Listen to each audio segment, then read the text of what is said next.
ท่านศรัทธาสาธุชนคนดีทั้งหลายได้ฟังธรรมะนะในภาคของข่าวธรรมเจียธรรมกำเมืองซึ่งเป็นศิลปะนะศิลปะวัฒนธรรมอย่างหนึ่งของคนเหนือเฮาเนาะข่าวแบบนี้นะจะมีเฉพาะภาคเหนือเฮาเท่านั้นเนอะภาคกลางเพิ่นบ่มีข่าวแบบเฮานะไปซ้อหาฟังข่าวภาคกลางบ่มีอาจจะเป็นลักษณะกลอนกลอนสุภาพกลอน8กลอนโครงอย่างต่างๆเนาะกับฉันโครงกลอนนี่ของภาคกลางแต่ภาคเหนือของเฮาก็จะมีข่าวแบบนี้ซะท่านอาจารย์เสน่ห์กาหลงเป็นพระสงฆ์องค์สังฆเจ้าที่เป็นนักปราชญ์คนหนึ่งของภาคเหนือเฮาแต่งธรรมได้เนาะเขียนข่าวแต่งธรรมเขียนบทละครตลอดถึงเขียนเพลงธรรมะให้กับลูกศิษย์ลูกหาได้เป็นครูสอนลูกหลานในเรื่องของการจ้อยการซ้อก็ได้นะสดามีความรู้ความสามารถหลากหลายนอกเหนือจากน้ำธรรมที่ท่านอาจารย์เป็นพระธรรมกถึกเป็นพระนักเทศนักเทศเทศพื้นเมืองก็เก่งเทศของเทศสองธรรมะก็ได้สดาท่านอาจารย์เนี่ยโอ้หลากหลายอายุ38แต่ว่ามีความสามารถเป็นถือว่าเป็นพระมหาเถระแล้วเนาะบวชตั้งแต่อายุอัน21นะสถา21ก็จนฮอดบัดเดี๋ยวนี้18 ปีแล้วเนาะที่ท่านอาจารย์อยู่ในเพศบรรพชิตมาแล้วก็สร้างผลงานต่างๆศรัทธาญาติโยมส่วนใหญ่จะรู้จักในนามท่านอาจารย์เสน่ห์กาหลงชื่อแต่เปิ้นท่านพระอธิการเสวตปัญญาวชิโลก็ถือว่าเป็นครูบาอาจารย์ของอาตมาอีกรูปหนึ่งมีพรรษาการนักกว่าเนาะแล้วก็เป็นมีกิจกรรมยังก็ร่วมกิจกรรมกันตลอด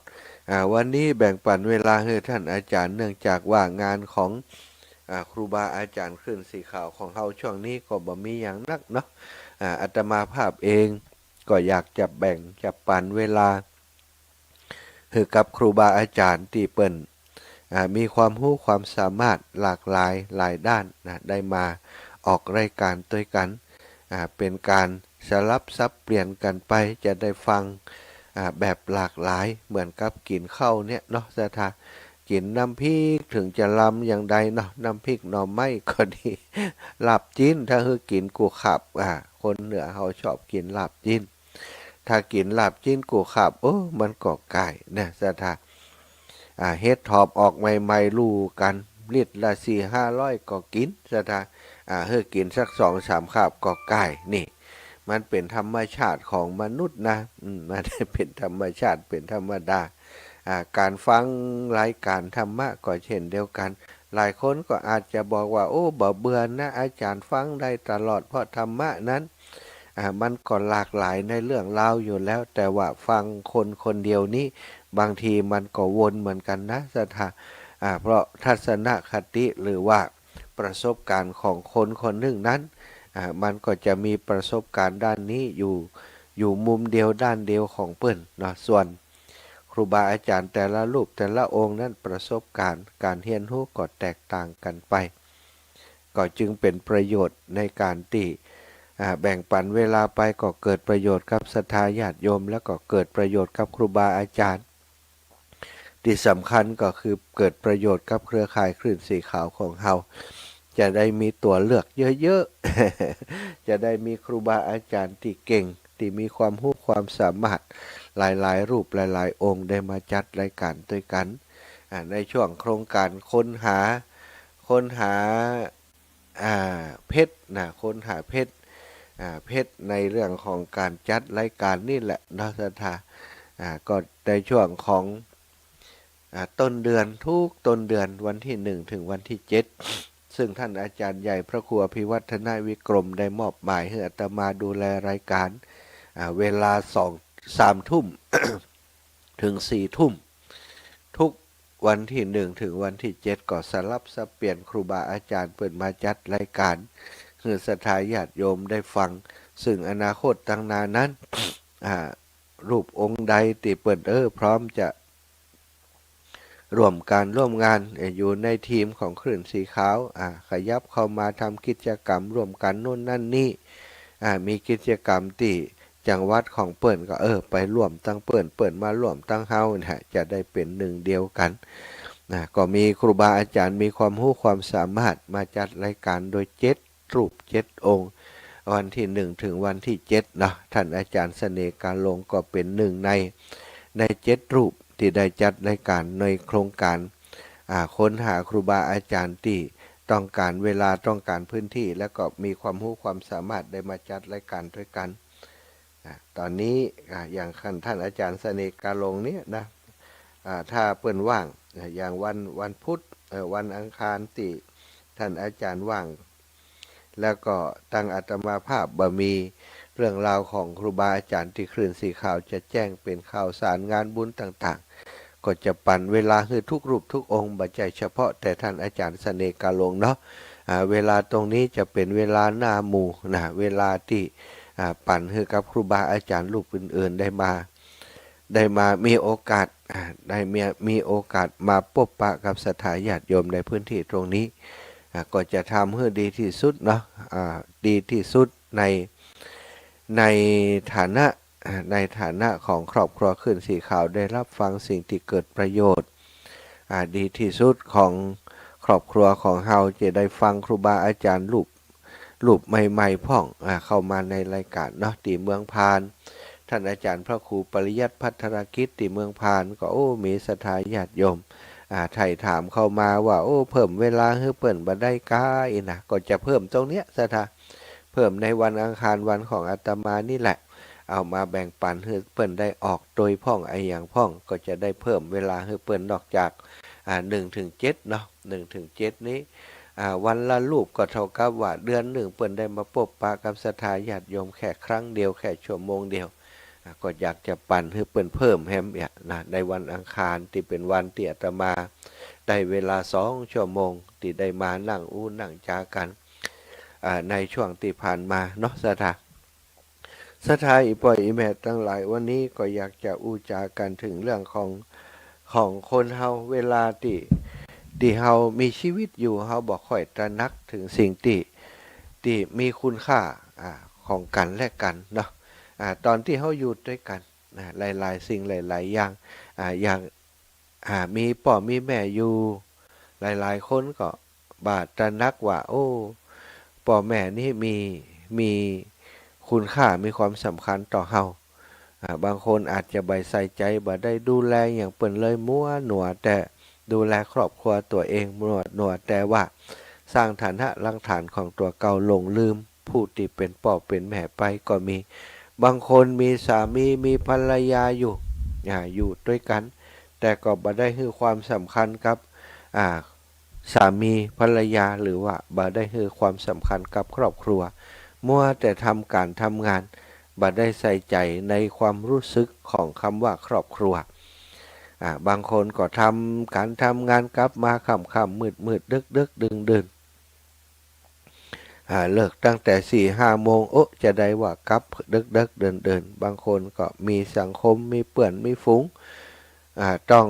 สวนเสเฮฮากันเอาไปเอามาก็เป็นปกติวิสัยไปเลยกลับบ้านค่ำมืดเนื่องจากว่าต้อง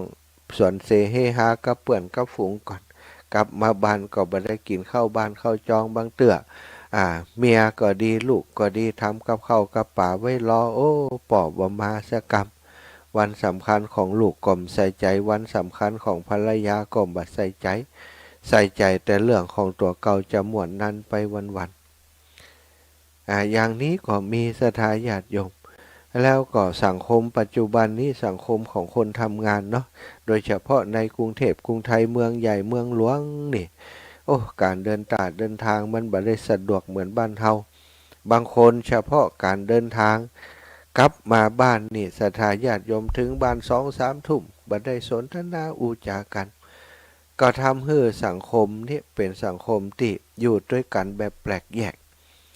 บูใกล้กันแบบบ่ได้มีปฏิสัมพันธ์อย่างกันนักหนาแม้กระทั่งอู้จาก็แทบจะบ่ได้อู้จาสื่อสารกัน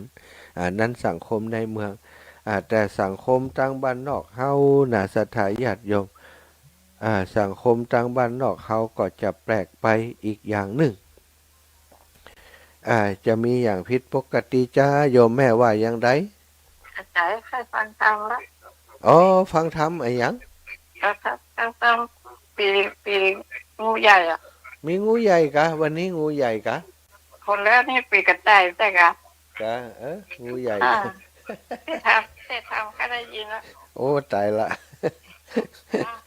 เอาอาการอะไรอย่างเอาถ่วงมาแล้วเนาะนั่นสถาว่าจะอู้เรื่องนั้นเรื่องนี้มันเป็นอย่างฟองูใหญ่ก่อนนะวันนั้นไอ้อย่างอันนี้งูใหญ่ใกล้แม่เขาก็เลื่อมไปนะอันประเดี๋ยวนี้ทุกวันอังคารล่ะ ทุกวันอังคารเนาะงูใหญ่ก่อนผูกที่อันนี้ละกะพอผูกที่เขาก่อนผูกที่สี่จบไปเนาะผูกที่ห้าเนอะศรัทธาญาติโยมมีคนทวงถามมาแต่ว่าวันนี้เสียงบดีนะเสียงมันก็ตึงบดีอยู่แล้วอีกนะอูตะกิมตันจบนะบางครั้งบางทีเขาก็หลงลืมละเลยกันไปในครอบครัวบ่ได้ใส่ใจบ่ได้สนใจซึ่งเมื่อสิ่งเหล่านั้นบ่อยู่กับเฮาแล้วนะเฮาถึงจะมาหันคุณค่าก็มีหลายๆคนเป็นอย่างอันพอพ่อแม่เสียชีวิตไปก็มาให้มาหุยหาตอนเปิ้นอยู่ก็บ่พอเปิ้นเนี้ยตอนที่อยู่กับครอบครัวสามีภรรยานั้นบ่ได้ดูแลสามีดีบ่ได้ดูแลภรรยาลูกเต้าดีพอวันหนึ่งเขาจากไปด้วยอะไรอย่างก็แล้วแต่หรือว่าเลิกลากันไปก็มาเสียดายเสียใจบางคนนี่ทำใจบ่ได้เกิดโศกนาฏกรรมฆ่าตัวตายก็มีฆ่าลูกฆ่าเมียก็มีอันนี้ก็มีข่าวคือได้ฟังอยู่ตลอดคนเฮาก็ควรจะใส่ใจในสิ่งที่เฮามีอยู่ในชีวิตเนาะสัทธามีอะไรอย่างอยู่มีพ่อมีแม่อยู่มีครอบครัวอยู่ดูแลกันให้ดีใส่ใจกันในเมื่อเฮายังมีชีวิตอยู่ใส่ใจดูแลซึ่งกันและกันเอาไว้เนอะเอาละแม่อุ้ยอินแม่สาบเสมิงทวงถามมาก็คงจะจำเป็นนะเนาะวันก่อนได้อู้จากันไว้พอดีเรื่องราวของธรรมชะตาปีเกิดนั้นมันบัดตรงกันซะท่าความจริงอาตมาเตะจบไปติดลำปางแล้วนั่นนี่นะ งูใหญ่นี่นะแต่ว่าในของคลื่นสีขาวนี่อาตมาก็มีเวลาเฉพาะวันอังคารเนาะกับอันวันจันทร์นี่วันจันทร์ตอนเจ้าเนอะศรัทธาเอาเป็นอันแล้วก็วันจันทร์ตอนเจ้านี่ก็จะเป็นเฉพาะแห่มะบางสถานีเปิ่นก็บ่ได้ฟังบางสถานีเปิ่นก็ได้ฟังอยู่นะฉะนั้นเนี่ยทุกวันอังคารกันแล้วกันเนาะอาตมาก็จะเอาทำชะตาปีเกิดมาเทศนะก็ออกตัวไว้ก่อนไม่ใช่นักเทศตามพื้นเมืองโดยตรงเนอะก็พอจะเทศได้ลักฟังครูบาอาจารย์ก็เอามาเทศเนาะนะฟังเอาได้ใจความกับพอแล้วเนอะ จะไปแข่งไขนั่นบัตต้านะสถาญาติโยมก็ฟังธรรมพื้นเมืองชะตาปีเกิดผู้มีชะตาปีเกิดปีสีเนอะปีมะโรงงูใหญ่ปีสีมะโรงงูใหญ่ไผ่เกิดปีนี้สัมภมิตรนะก็เป็นเจ้าภาพการเทศวิธีการเป็นเจ้าภาพก็เอาดอกไม้ใส่ขันดอกขันรองไว้ถ้ามีปัจจัยก็ใส่บ่มีก็เอากระจายใส่กับพอละเนาะถ้ามีปัจจัยใส่บาท2 บาท4 5 บาท10 บาท20 บาทก็ว่าไปเวลาจบเทศแล้วเกณฑ์เนอร์ก็ยกตำติวิทยุวางวิทยุไว้หรือว่าติพระประธานในบ้านแล้วตอนเจ้ามาศรัทธาใส่บาตรก็เอาไปใส่บาตรครูบาอาจารย์หรือว่าไปถวายวัดเป็นการน้ำกาไฟเนอะปูจากันทำแบบนี้เนอะเอาละเนาะเปิ้นบอกให้เปิ้นอันได้ยินว่าจะเทศให้เปิ้นจบนี่นะก็ทุกวันอังคารละ1 ผูกจนจบ12 ผูกกันแล้วกันเนาะนะโมตัสสะภะคะวะโตอะระหะโต สัมมาสัมพุทธัสสะอาติเตกะอาติเตจัมปานะคาลังสุภมิตโตนามราชารัชชังกาเรสิกานิธาอาสุภามิโยอะโหสิสัทธโวดุราสัพปุริสัตทั้งหลายอันว่าชาตกะอันนี้พระพุทธเจ้า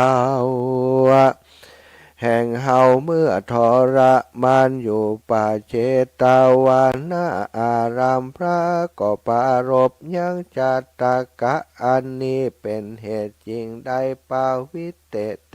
สนาว่าภิกขเวดุราภิงโคทั้งหลายในอดีตาล่วงแล้วยังมีตนแก้วชื่อว่าสมภูพามิตรอยู่สะเวยเมืองจำปานครมีนางสะมอนนอนเอาอยู่เป็นเก้าเทวีชื่อเกศินียอดซอยมีลูกอ่อนน้อยสองใจผู้หนึ่งชื่อว่าใจยะเสนผู้ทวนสองชื่อว่าใจยะทัตกุมารอันว่าเต้าผู้บ้านนั้นเรามีน้องนอนเอาชื่อว่าอาสมพระมิตรแม่นเป็นน้องติดร่วมตองยังมีใจคุณคองโดยโลภะตัณหาใครสะเวยพาลาแต่ลาวแต่นปีเจ้าแห่งตนก็มีหันและนาทีนั้นยังมีอามาตย์ผู้หนึ่งเล่ากลมกับเก่าทุนสาบอกพญาเจ้าสมภามิตรตนเป็นปี้เฮือใดหู้แจ้งที่ความในว่าอาสมภามิตรผู้น้องมีใจหาเท้าเฮาหาดไข่สะเวยลาดแตนเมืองตีนั่นเจ้าบุญเลืองสมภามิตรผู้เป็นพี่เก่าหู้ว่าไผไม่เอามารอดอัดจังได้มุ้ยมอดเป็นผีก็ปาเอาเตวีและลูกน้อยรีบกลาดกล้อยลาพรากหนีเสียจากเวียงใจเข้าป่าดงไพรป่าไม้ก็ไปหอดแม่น้ำใหญ่ไหลแหลงตัวจอมแปงนั่นใสคำนำบ่ได้เป็นหมายก็บอกสองใจลูกลาว่าเฮออยู่ท่าฝั่งนาตีแล้วปานางเกษณี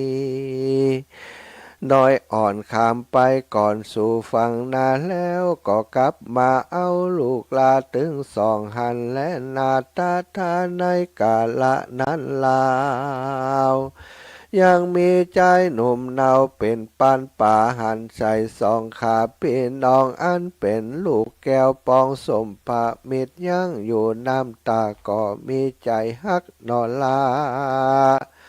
สองใจก็ปาสองบุญภายปีน้องขึ้นสู่ห้องสะเป่าป้าสองขิงเล่าไปสู่ยังที่อยู่เฮือนตนก็มีหันและนาส่วนเจ้าสมภามิตรนั้นเล่ากันคืนว่าสู่ที่เก่าน้ำตาบ่หันสองลูกลาตึงสองก็มีใจมองไม่มาดก็โอกาสคาถาว่าหาตาตะหัตตะยังมาดูรา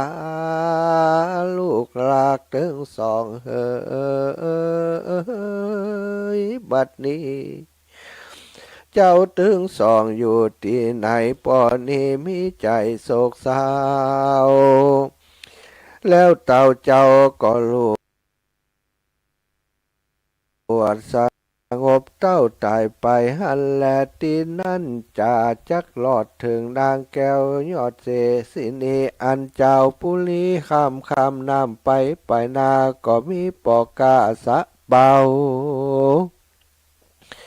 หันใส่นางคิงเหล่างามอาจก่อปาการลากนางน้อยนาดเข้าสู่ยังติอยู่สะเปาแล้วก่อปาเอานางแก้วหนีไปหันแล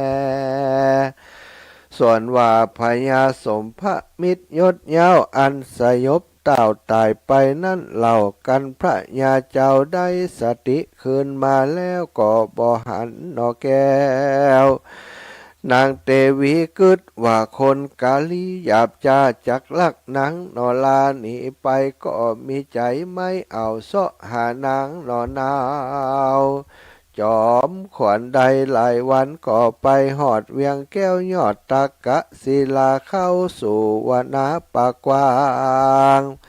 ส่วนอุทยานเจ้าจ้างผู้ทอนก็ไปนอนย่างอยู่บนแก้วกูแต้นศิลาเอาวัฏฐาบ่อสาวปกห่มเก่าแห่งถนก็มีหันและนานตาในกาละนั้นเล่าพระยาเจ้าตะกะศิลาอันมรณาเมื่อหมอด7 วันหลอดควายแล้วอำมาตย์แก้วโยธาตั้งเสนามวลหมู่ก็จุมนุมกันอยู่ปรึกษาอันจักหาเต้าใหม่มาอยู่ไปหอจันก็ปากันบ่จาเอาอย่างมาตัวอาจใส่พุทธสลัดกันงามหลากจนไปตามต่างไต่ก็ไปหลอดไข่สวนอุทยานอันเต้าผู้บานสมพระมิตรยังจอดตินันอามาตย์ยอดเสนาบดีก็หันหนอมุนีน้อยนาดนอนอยู่บนแต้นอาจศิลาก็สัญญาเป่าร้องดียังกองนันทะเปลีนอมุนียอดซอยได้ยินถ้อยสัญญาก็เววาสะดุงตื่นบ่แจ้งจื่นหอระไทยหันเสนาในอามาตย์ตังประจานะหลัดยิงใจแวดล้อมย้ายหนุ่มเทาอำมาตย์เก้าอาจารย์หู้กองโบราณแบบเบาก่อกลมเก่าอันจุลีแล้วไขว่าตีต้านต่อว่าคาแด่หนอพุทธทางกุลตนมีบุญผ่าเสริฐบัดนี้กาละอันเลิศผ่องแผ้วมาลอดแล้วดีหลีขอตนบุญมีหนอเนาไปเป็นเจ้าเต่าเจ้าตะกะศิลาเดเตอว่าอันตินั่นพญาสมภามีตนองค์อาจฟังอามาตย์ทูลสาก็ใครจะถามที่ว่าเมืองนี้ใหญ่กว้างพระยาเจ้าจ้างวำวายลูกยิงใจเต้าเจ้าสังบ่มาเป็นเก้าแต่เมืองจะเลือที่นั้นอามาตย์ก็เหล่ากำไปว่าลูกเต้าห่อใจจ้าเจือไผบ่อไฟเอื้อแตนเมืองขอเจ้าบุญเรืองยศยาวเป็นไปเป็นเต้าอยู่สร้างในปราสาทกว้างเมืองตักกะศิลากันไข่ขียาเมียนแล้วอามาตย์แก้วเสนาบดีเจ้าปุริหนุ่มเทาก็ปามหาสัตว์เจ้าขึ้นสู่ยังที่อยู่พุทธสลาดสลดมงคลรีบเลลนไวว่องไปสู่ห้องเวียงใจพดเข้าไป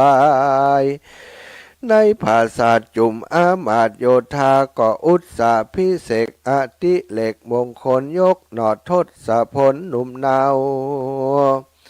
เป็นเต้าเจ้าตักกะศิลาก็มีหันและนาตินันจะกล่าวถึง2 กุมารพี่น้องอันผ่านป่าไปสู่ห้องเกหาก็มีไวยาขึ้นใหญ่ก็ป่า2 กุมารใส่เรือไปสู่ยังติอยู่ตะกะศิลาเอา2 ขาเด็กนั้นเล่าไปหือพระยาเจ้าผู้เป็นป่อแล้วจะต่อไขปันอันป้า2 จอมขวัญพี่น้องไปสู่ห้องเรือนตนหันและนาที่นั่นจักจ่าโดยปอกกาสะเป่าอันปานางคิงเล่ายอดซอยงามจื่นจอยเกศินีเข้าไข่เอานางสายสีน้อยอ่อนเป็นกูซ่อนนอนในกันว่าเข้าไปที่ไกลยังนางไทยบุญนาตัวนางนั้นนะก็ร้อนเป็นดังก่อนไฟแดงก็โดยเตจะสินแรงบ่เศร้าอันนั่งนอนเนาปั่มเปงมานั่นและนายังมีในคืนหนึ่งนายสะเปาปอกกา เอาของเครื่องง่าอะลังการไปทะวายเต้าผู้บานสมพระมิตรนั้นเล่าพญาสมพระมิตรเจ้าตนองค์อาจก็โอกาสขียาซึ่งวะนิสาปกาว่าเฮือป้ากันนอนอยู่ลุงเจ้าก่อยไปเดเตอตถานายกาลานั้นเหล่าสองกุมารเจ้าก็ป้ากันสำลานหมวนเล่นวิทวิ่งเต้นอยู่บนสะเปานางคิงเหล่าผู้เป็นแม่หันใส่แก่ลูกตนก็รีบเลล้นบ่จา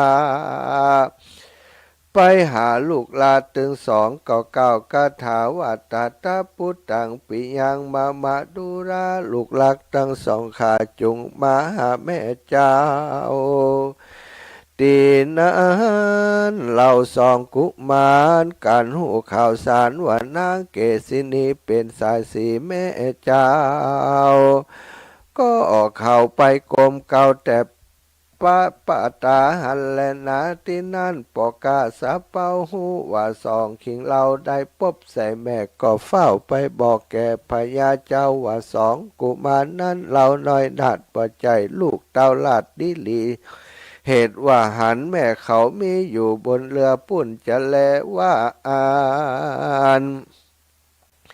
ตีนนั้นเจ้าสมภมิตรตนองค์อาจได้ยินกรรมโอกาสขียาแห่งวนิชาปกาสะเป้าฟังกรรมเบาแต่ใสบ่ตันได้พิจารณาเต้าก็มีโกธาไม่มาดจึงเฮือเพชรชะขาดใจหันเอาสองกุมารลูกลานำไปขาบัดเดี๋ยวหมู่เพชรชะขาดเร็ววะว่องมัดเอาสองปีน้องปะไปจักออกประตูได้ก็บ่ได้เหตุไหนประตูห้ามไว้ต่อเต้าเถิงลูกเจ้าขวัญขวายมาลุงเจ้าขวายมาเจ้าประชาหนุ่มเท้ามีอำมาตย์เก้าเป็นประธานก่อนนำเอาข่าวสารอันมีแต่ไปเก่าแก่พญาเจ้าว่าสองกุมารนั้นเหล่าน้อยนาดเป็นลูกเต่าหลาดดิลีเต้าปุรีหูแล้วก็ป้าสองลูกแก้วกุมารไปสู่สถานภาษาแล้วก็โอกาสจะถามกันหูความแจ้งถีว่าสองกุมารนี่บ่มีโทษอันเต้าคิวโคดก็ไม่หายแล้วกอดสองลูกชายไว้กับอกน้ำตาตกอาบนาก็ถามลูกลาสองขาว่ามาตาแห่งเจ้าบัดนี้เราอยู่ไหนสองกุมารก็ไขบอกเราว่าแม่เจ้ามองเหงาอยู่บนสะเปาร้องไห้ตีนั้นเต้ายศใหญ่กันหูว่าเทวีอยู่ตาน้ำตุกมาหมากล่ำเครื่องขี่ก็ไขว่าตีโอกาสเฮืออำมาตย์ต่างตาไปฮับนางมาบ่จะอำมาตย์กาเตรียมใจก็รีบไปกลมกล่าวว่าเจอนางหน่อเนามาสู่ยังติอยู่ปุลีอันว่าสีกษัตริย์สีพ่อแม่ลูกกำเวรผูกจักหลากได้ปัดพรากกาเสียกันบัดนี้พันมาสู่ในแก้วกูห่อใจต่างมีใจจมจื่นปิติตื่นเจยบานต่างจะหวานต้านต่อยิ้มแย้มหลอกกันไปมาก็มีมันนั่นและนาสัทธาอิมังธรรมเทศนังอาหาริตัวจัตตะกังสมโมทาเนสิสัทธาอันว่าสัพปัญโยพระพุทธเจ้ากันไขจัดเก่าเมียนแล้วพระโตนแก้วก็จักจุมนุมจัดเก่าอติตาว่าอันเจ้าบุญนาอาสะพมิตรหนุ่มนาวอันเป็นน้องพญาเจ้าสมภมิตรวันนั้นไส้คือหากมาใดเตวตัดเห็นในกาละบัดนี้และนาส่วนอันว่าเจ้าใจยะเศษกุมารวันนั้นไส้คือหากมาใดเจ้าลาหุนในกาละบัดนี้และนาส่วนอันว่านางเกษินีวันนั้นใส่คือหากมาใดนางยะโสธราในกาละบัดนี้และนาพุทโธโลกะนาโถส่วนอันว่าพระยาสมภมิตรวันนั้นใส่เกือหากมาใดเฮาตถาคตาตนเป็นติจังติเปิงแก่โลกตั้งสามในกาละบัดนี้และนา โยปุคคะโลอันว่าปุคละหญิงใจฝูงใดเกิดมาในปีสีลงโดยธาตุดินจัดก่อนได้ร่วมกับเจ้าสมพระมิตรกันจักไปเกิดเมืองโคน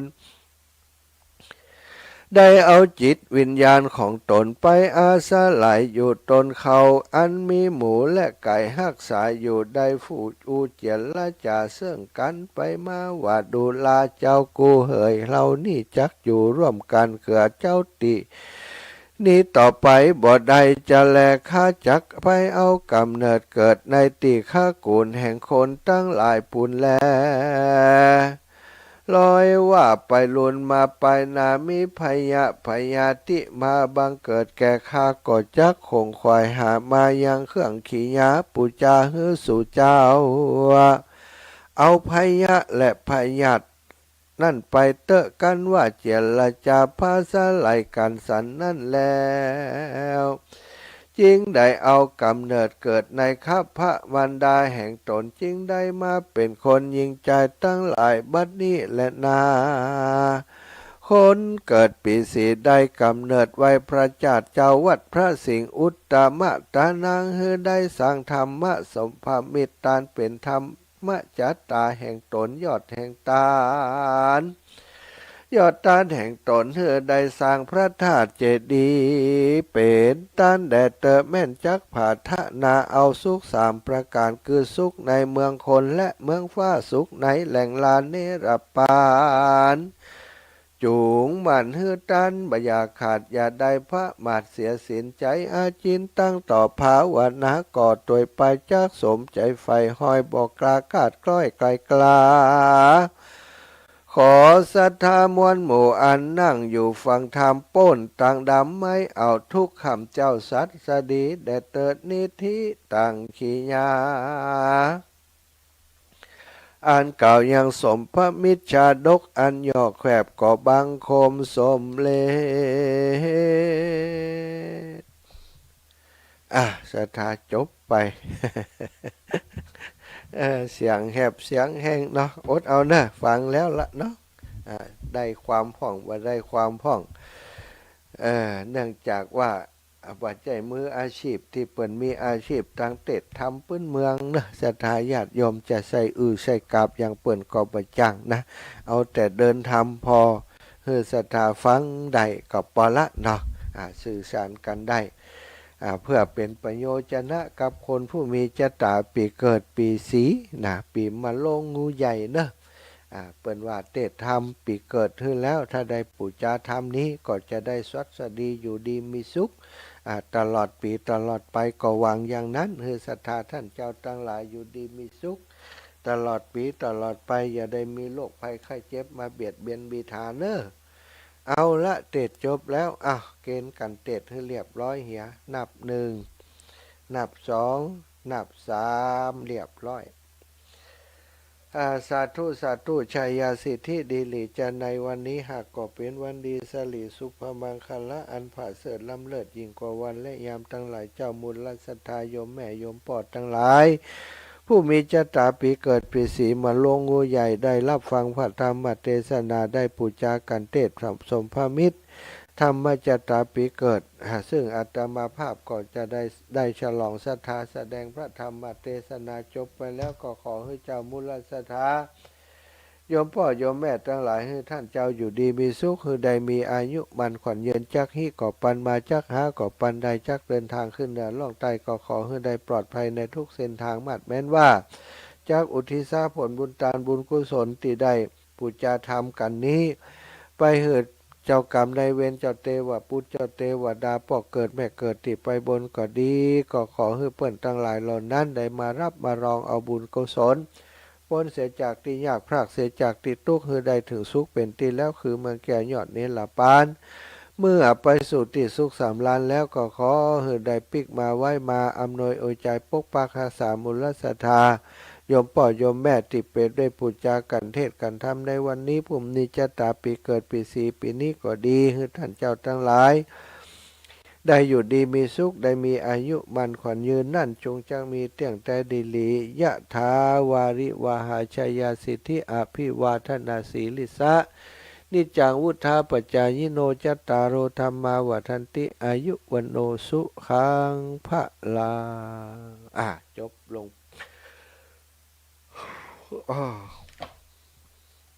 จบลงไปศรัทธาญาติโยมสนทนาธรรมทำไปโดยเตะทำไปโดยลู่จะหาวไปโดยเพราะกินยา กินยาแก้ไขวัดกินยาลดน้ำมูกไปศรัทธาสลืมสลือเนาะช่วงนี้สุขภาพบ่ค่อยดีเจ็บแขนก็ยังบ่ายดีว่าเป็นโรคกระเพาะแฮมวันก่อนเป็นโรคกระเพาะเนาะเป็นโรคกระเพาะแล้วก็หลวดหม่วยไข้ไปในตัวกลายเป็นไข้ไปตัวในที่สุดก็บัดเดี๋ยวนี้ก็ไข้ขำอยู่นี่เนอะยังบ่หายดีเถอะเจริญปอนแม่อุ้ย5 ปัน อาการหน้าเนอะอาการหน้านี่ไม่อุ้ยพวกงูน้อยนะจะเป็นกันเชื่อ5 ปัน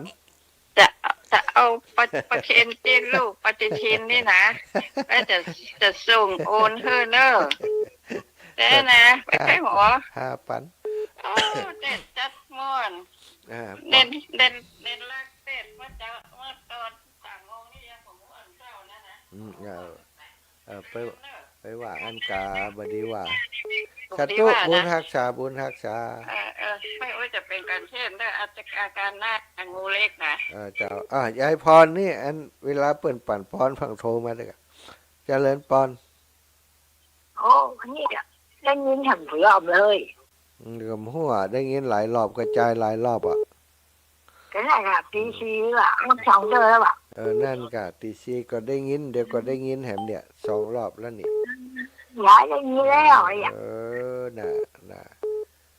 บางแต่เปิ่นได้ฟังเนาะจังเปิ่นว่าไปสาธุบุญรักษายายพรรับดีฝันดีเนอะคืนนี้เจริญปอนแม่ฉลาดแจ่ซ้อนไม่สาท่านมหาเจ้าแม่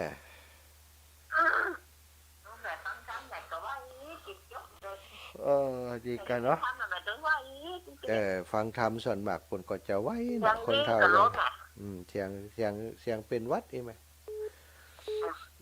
เป็นไข้แหละจ้าเป็นวัดเป็นไข้กินยามันหายนั่นมันเนอขออยู่นี่เป็นทุกปลอดภัยทุกสิ่งทุกอย่างนั่นมันเนอสาธุเจ้าสาธุเจ้าตัวแทนพี่น้องเมืองปานแม่ฉลาดแจ่ซ้อนนะ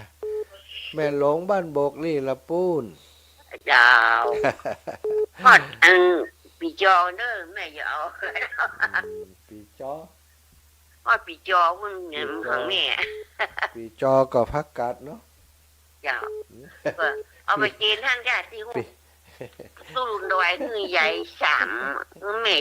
3ฉบับก่อนเมื่อก่อนนะแล้วปีจอผู้จักบุญละดีแล้วเจ้าสัตตุเนอวิมอนรับดีฝันดีเนอเจ้าพี่น้องบ้านบุรีละคุณสัตตุอันนี้80ปลายเพื่อจะ90วันนั้นนี่นะ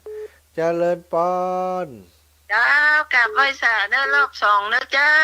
ว่าได้รอบ2นี่มันได้ฟังธรรมตัวนะเจ้าโยมแม่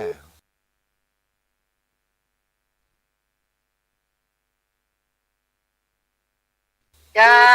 กลับไปสาเด้อปฏิทินนะคำที่25นะมาเดี๋ยวนี้คนบ้านนี่เปิ้นเขาได้ก่อนจะเอาเจ็ดนะเจ้าได้กะกลับไปสาธุเด้อเจ้าเนอะสาธุบุญรักษาแม่เนอะสาธุแม่สุขแก้วศรีลาพร2406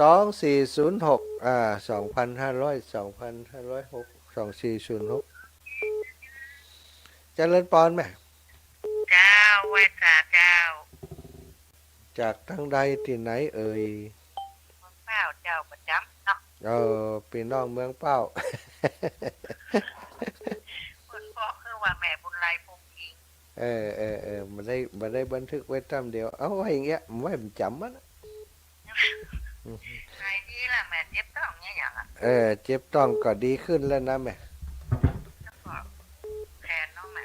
แขนก็บัดดี100%เนี่ยแม่ถ้าจะได้หมดเนี้ยแต่เจ็บอยู่ แขนมันสืมได้ละมันเดียว เอา กดลงงอ่ะ เอาน้ำมนต์ความคุยความมาโทรกันแบบ เออโทรกะแล้วเอายาสปะทามันน่ะทาตลอด แต่แล้วก็ดัดด้วยมันแต่วันถ้าจะได้มาเนี่ยเพราะว่ามันยังจำทางไหนอยู่เจ้าสาธุนะแม่ เจ้าของมือหายไวๆนะเป็นเด้อ สาธุโอ้ปีน้องเมืองปานมาแล้วโยมแม่สายพินกัลยาโยมแม่สายพินกัลยามาแล้ว เจ้าแกไม่จ่าเจ้าถ้าพามาหา น่ะมาแล้วมาบ้านเฮามาพ่องกะหายใช่ปะ ถึงเวลาก็ขับฟังแล้วเจ้า เจ้า เสียงกระดังฟังกระชับดังแต่ตรงต้านดอนใจเดี๋ยวไปหานี่เขาจะหวานใจเด้อถ้าพามาหาเด้อ สาธุขอบุญฮักษาอีแม่อยู่ดีมีสุขเด้อตัวแทนเมืองปาน เจ้าสาธุขอบคุณเจ้า พี่น้องเมืองปานก็ฟังกันหลายอยู่นะเนาะแม่เนาะเปิ่นโทรเนาะ โทรบ้านเฮานี่ฟังกันนะแม่ว่าเปิ่นโทร เป็นกำลังใจเงียบกันเนาะ เจ้า สาธุเด้อมีการมีงานมีกินมีตานบ้านเฮากะแจงบอกมาเด้อแม่เด้อ เจ้า สาธุขอบคุณเอแม่เป็นอย่างสูง เจ้าขอบคุณเจ้า ได้โยมแม่เนี่ยเป็นตัวแทนเมืองปานได้โทรมาอุบาจารย์นะเจริญปอนแม่เพน การเจ้าท่านมหา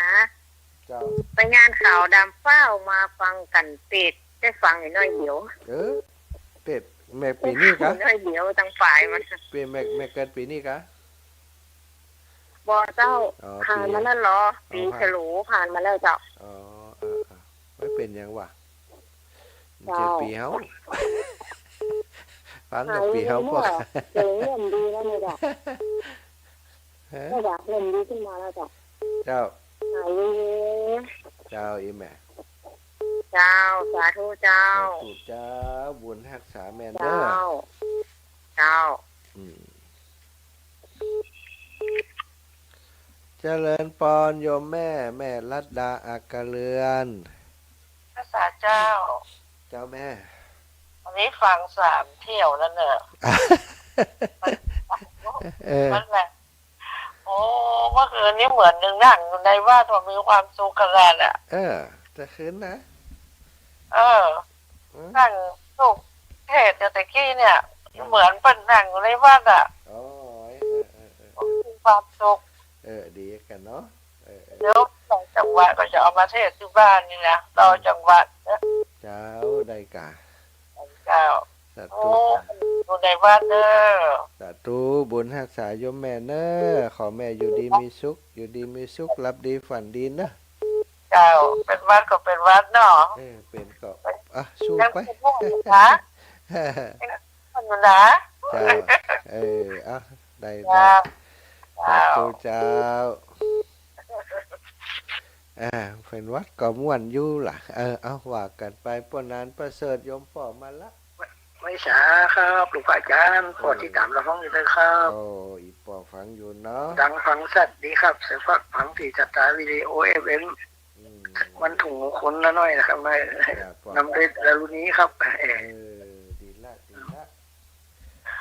เครือข่ายแต่เมืองนั่นก็ฟังกันหลายอยู่เนาะป่อเนาะ เราเข้าฟังหลายอยู่แต่ปอแต่ตลอดแล้วปอนั้นทุกวันทุกคืนเดี๋ยวดูโดดฟังไป เป็นมัคคานายกเป็นป่วยจานฟังน้ำฟังรำเป็นแบบอย่างให้เขาเนาะป่อเนาะ ครับผมนี่จะเป็นที่จะตาขนาดนี้ผมละออนกรุงเทพเป็นได้พ่องสบายดีก็สบายดีครับวันนี้มาพุ่นนัดสิ้นปีพุ่นนั้นหลวงพ่ออาจารย์ครับบอกเปิ้นเนอะอาจารย์ถามมาอยู่เนอะครับกำลังใจให้ลูกได้ขอให้ลูกได้อยู่ดีมีสุขได้ปนอกปนายอยู่ดีสบายคุณพระคุณเจ้าทำถ้าสมสายให้ลูกหายเร็วๆไว้อย่าเป็นให้ได้คำได้การง่ายตลอดปลอดภัยเด้อครับสาธุขอบคุณปอนอันประเสริฐจากยุมปอกประเสริฐนาน้อยสาธุครับลูกเอาเจริญปอนแม่นีจากสูงเม่นเมืองแป้ มัสการเจ้าพระอาจารย์วันนี้เสียงดีกว่าตะวันน้อยเนาะ Đó, đi cái đầu đầu quá có. ดอกม่วนคือว่าหูเรื่องอยู่กูเนาะ Là. เสียงดีกว่าตะวันน้อย Đi là khọpคุณ ขึ้นว่าดีขึ้นมาก่อยๆดีขึ้นพระอาจารย์ Chào. ก่อยดีก็หายอ่ะเจ้า Cảm ơn đã. Tôi biển mà nó. Mất có quẩy điขึ้นđó. เจ้าเดี๋ยวก็หายอ่ะ Chào. Sát tụ nè. เจ้า Sát tụ chào. เจริญพรแม่เลนูโยมป่ออยู่กอ เจ้าอยู่เนี่ยกับเจ้ากับแม่สายเจ้าท่านมาหาเจ้า นั่งยิ้มด้วยกันท่านกะ เจ้า ฟังเต้ทำเนี่ยกับเจ้า ขอบคุณอีป่ออีแม่เนาะปะกันเมินเนาะได้หมู่นี่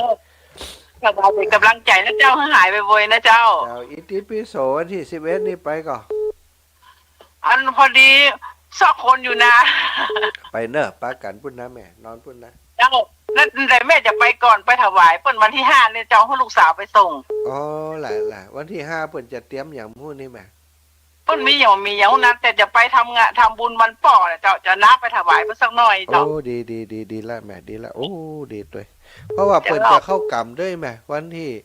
เขาเพราะว่าแม่ฟังรายการที่อาจารย์จัดก็เปิ้นว่าได้เข้ากรรม เปิ้นไม่ได้เรื่องเข้ากรรมเปิ้นก็มันก้างานอิติปิโสต้า อ๋อล่ะอันก็จะเข้ากรรมตีอันตีปาจ้าหิมวัดเปิ่นท่านนะน่าจะเป็นนั่น7 8 9 10อย่างเนี้ยไหมประมาณเนี้ย เจ้าแต่ใกล้ๆก่อนว่าจะโทรถามเปิ้นว่าวันที่5เปิ้นบ้างตอนใดนะ อ๋ เจ้า อเจ้าน่าถามเปิ่นเหตุกรรมเนาะ เจ้า จ้าป่ะแม่ เจ้า เปิ่นก็จะได้เอาไปใจในเข้ากรรมด้วยใจอันอิติปิโส นั่นละจะเอาไปสัก15แพกนี่นะ โอ้ แล้วก็ไป ดีดี บุญ ดี วัน ละ พ่อนะเจ้าถามลูกสาวว่ามันไหมละเจ้า โอ้ดีกะ เจ้ากลับไหว้ศาลแล้วเจ้าเป็นกำลังใจให้นะเจ้า สาธุบุญรักษาโยมแม่โยมปอเด้อ เจ้ากับสาธุเจ้า อันนี้กูบุญกูปารมีกันฟังน้ำฟังธรรมก็ฟังด้วยกันไปไหนไปด้วยกัน2 เท่าอีปอกก็ขับรถไปด้วยนะขับรถสาวอันน้องล่องมาแล้วท่านอาจารย์ชเนกะลงว่าหายไปเหมือนนักแกอีหรอก ลับไว้สาทำพระมหาเจ้า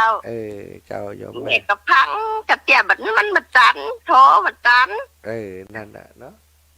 เจ้าเป็นกำลังใจเจ้า เป็นกำลังใจแม่เนี่ยอย่างอยู่ถึงวันนี่สารนั่นนะกะสารกุ๊บนะกะ ทุกนั่นน่ะ เขามีเหลือนะก็ขายยังได้เดียว มันจะกลายเป็นไปมันมีอัน คนมาสั่ง ตอน ว่า เจ้ามันหลายราคาเจ้า บ่ค่อยเตอร์ก้าเตอร์ก็ มันก็มี ถ้าเตอร์ก็บอกเนอะจะประกาศขายให้ด้วย ใครได้กรุ๊ปคุณภาพสร้างที่แม่สิคุณเนอะอีเนาะแม่เนาะ เจ้า รับรองประกันคุณภาพใจปี2 ปีมันนะสบายมากเนาะงามเปิ่นเนี่ยอย่างของงานเวียดนามนี่ก็เหมาะแน่หันแล้วสาธุนะแม่นาบุญรักษาแม่ขอแม่อยู่ดีมีสุขเนอะ เจ้า แม่ อาจารย์ก็ขอให้อยู่ดีมีสุขแน่ สาธุเหมือนกันสาธุเหมือนกันเจ้า พี่น้องตังเวียงปะเป่าดักแซบวันนี้เวียงปะเป่าตันก็แม่นางคำอายไปทางใดล่ะฝากความระลึกถึงพี่น้องตังเวียงปะเป่าพี่น้องตังเมืองงาวพี่น้องเมืองพานด้วยเนอะเจริญปอนแม่ ไว้สาเจ้า เจ้าอยู่ไสนี่ จะเด้อ อีแม่ปิดอยู่กันเนอะ ฟังอยู่เนอะ เจ้าแม่แล้วนี่ อาจารย์เราทำแบบโอ้ไหลเลย ดีข ผู้ของตั้งแต่โอ้ย ขอบคุณ ถูกใจใหญ่ ถูกใจล่ะดี ติดใจเจ้า สาธุขอบคุณนี่แม่เนอะฟังกันไปครูบาอาจารย์หลายรูปเนาะ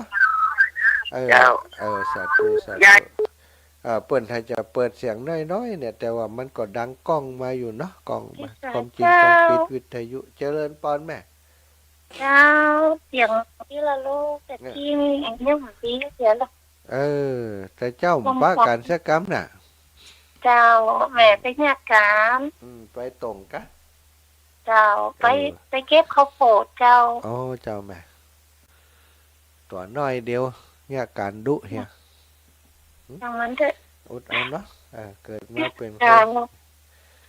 ใจชีวิตให้เต็มที่ ตะกี้แม่ฟังเสียงยังนี่แต่เตรียมเดี๋ยวนี้เสียงดีมากเลย อ๋อ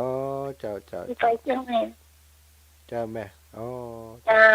ไปฝากเจ้า ขอบคุณเนอะแม่เนอะขอบุญทักษา จ้า แม่อยู่ดีมีสุข เจ้าสมพรกลับเด้อสาธุสาธุ เจ้าโยมแม่ปราณีโยมแม่ปราณีบ้านห้วยฮีนะฝากความระลึกถึงเนอะโยมแม่ที่ฟังรายการอยู่ ท่านผอ.โอภาสท่านอาจารย์แม่สุนิตาจากเทพวงศ์จากพะเยาโอ้วันนั้นมาแอวหาเนอะจากพะเยา